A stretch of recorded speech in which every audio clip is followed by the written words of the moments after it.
Hello everyone and welcome to I Film Things. I'm Philip and today I'm going to teach you how to make a super simple, super easy cinematic title sequence.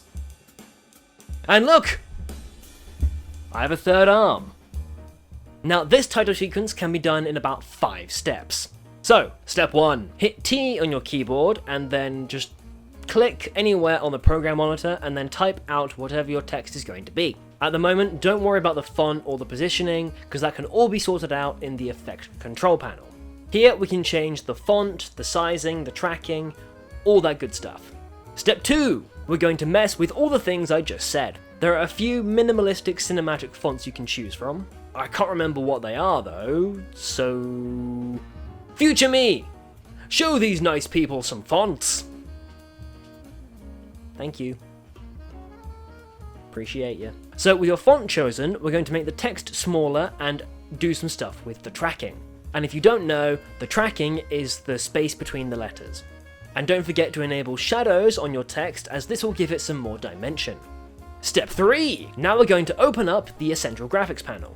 You can do this by going to Windows and then going all the way down to Essential Graphics. I like using this because it gives you more options for alignment, and it's just easier to use than the effect control panel stuff for alignment. It's also good because you can make a subtitle in the Essential Graphics panel, and it will be still a part of the same text layer on your timeline. Again, hit T on your keyboard and do the same thing as we did for the title, but I would change the font style, size, and position. Step 4. So this is looking good, but also very dull. So I'm going to add some animation, like a subtle zoom. For this, we need to go back to the effect control panel and click on the stopwatch icon for scale to create a keyframe, which is the nice little diamond friend that just popped up. Then move the keyframe to the end of the clip, so the titles will end how we designed them to look. Next, go to the beginning of the clip and set the scale to around 90.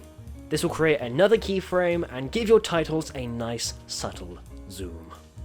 Step number 5. Last but not least, we need to add some fades and some blur to our new animation.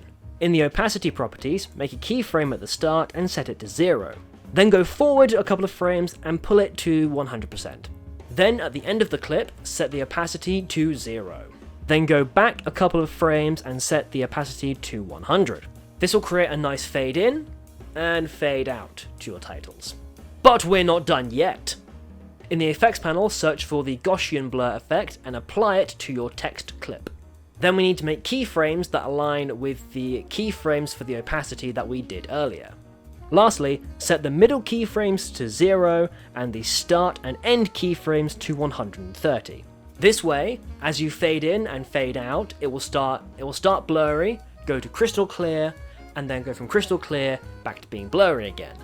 And as a bonus, you can ease in and ease out your keyframes if you want to get fancy with it. And that's it for today's video. I hope you liked it. I hope it helped you in any way, shape or form. And as always, stay safe, stay creative, and I will see you in the next video. Bye!